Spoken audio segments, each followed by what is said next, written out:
नमस्कार, आप देख रहे हैं सौगंध टीवी और मैं हूं आपके साथ आस्था तिवारी। हाईकोर्ट ने ज्ञानवापी में मिले कथित शिवलिंग की कार्बन डेटिंग और साइंटिफिक सर्वे का आदेश दिया है। अंजुमन इंतजामिया मजाजिद ने कमेटी की संयुक्त सचिव MM यासीन ने कहा है कि सत्यता सामने आनी चाहिए। ज्ञानवापी परिसर में एडवोकेट कमिश्नर की कमीशन कार्रवाई के दौरान 16 मई 2022 को शिवलिंग मिलने का दावा किया गया था। शिवलिंग की असलियत का पता लगाने के लिए कार्बन डेटिंग और साइंटिफिक सर्वे कराई जाएगी। इसको लेकर के इलाहाबाद हाई कोर्ट ने रास्ता साफ कर दिया है। अब ऐसे में हमारा जानना जरूरी है कि आखिर क्या होती है कार्बन डेटिंग, क्या होती है कार्बन डेटिंग की विधि, क्या पत्थर पे भी कारगर है कार्बन डेटिंग, कब हुई इसकी खोज, क्या है कुछ पूरा मामला।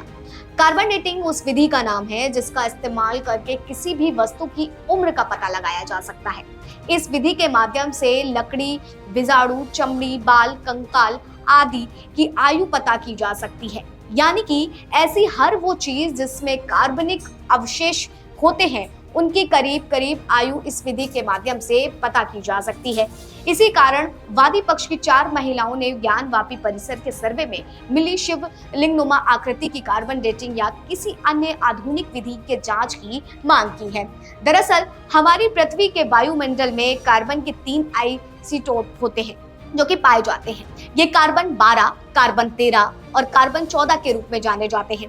कार्बन डेटिंग की विधि में कार्बन 12 और कार्बन 14 के बीच का अनुपात निकाला जाता है। जब किसी जीव की मृत्यु होती है तब ये वातावरण से कार्बन का आदान प्रदान बंद कर देते हैं। इस कारण उनके अंतर्गत 12 कार्बन 14 के अनुपात में अंतर आने लगता है, यानी कि कार्बन 14 का क्षरण होने लगता है। इसी के अंतर का अंदाजा लगा करके किसी भी अवशेष की आयु का अनुमान लगाया जाता है। आमतौर पर कार्बन डेटिंग की मदद से केवल 50,000 साल पुराने ही अवशेष का ही पता लगाया जा सकता है। पत्थर और चट्टानों की आयु इससे ज्यादा भी हो सकती है। हालांकि कई अप्रत्यक्ष विधियां भी हैं जिनमें पत्थर, चट्टानों की आयु का पता लगाया जा सकता है। कार्बन डेटिंग के लिए चट्टान पर मुख्यतः कार्बन 14 का होना जरूरी है। अगर ये चट्टान पर ना भी मिले तो इस पर मौजूद रेडियोएक्टिव आइसोटोप के आधार पर इसकी आयु का पता लगाया जा सकता है। अब कार्बन डेटिंग की विधि की खोज 1949 में हुई थी। अमेरिका के शिकागो यूनिवर्सिटी के विल्वई फ्रैंक लिबी और उसके साथियों के इसका आविष्कार किया था। उनकी इस उपलब्धि के लिए उन्हें 1960 में रसायन का नोबेल पुरस्कार भी दिया गया था। कार्बन डेटिंग की मदद से पहली बार लकड़ी की उम्र पता लगाई गई थी। अब जान लीजिए कि विवाद और कार्बन डेटिंग के इस्तेमाल की वजह क्या है। ज्ञानवापी विवाद को लेकर के हिंदू पक्ष का दावा है कि इसके नीचे 100 फीट ऊंचा आदि विश्वेश्वर का स्वयंभू ज्योतिर्लिंग है। काशी विश्वनाथ मंदिर का निर्माण करीब 2050 साल पहले महाराजा विक्रमादित्य ने करवाया था, लेकिन मुगल सम्राट औरंगजेब ने इस साल 1664 में मंदिर को तोड़वा दिया था। दावे में कहा गया है कि मस्जिद का निर्माण मंदिर को तोड़ करके उसकी भूमि पर किया गया है, जो कि अब ज्ञानवापी मस्जिद के रूप में माना जाता है।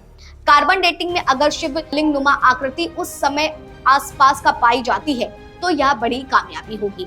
तो आपने इस वीडियो को देखकर के बाद तो आप समझ गए होंगे कि आखिर क्या था ये पूरा मामला, कार्बन डेटिंग क्या होती है, क्या पत्थरों पर भी एक कारगर साबित होती है या नहीं, इसकी शुरुआत कहाँ से हुई।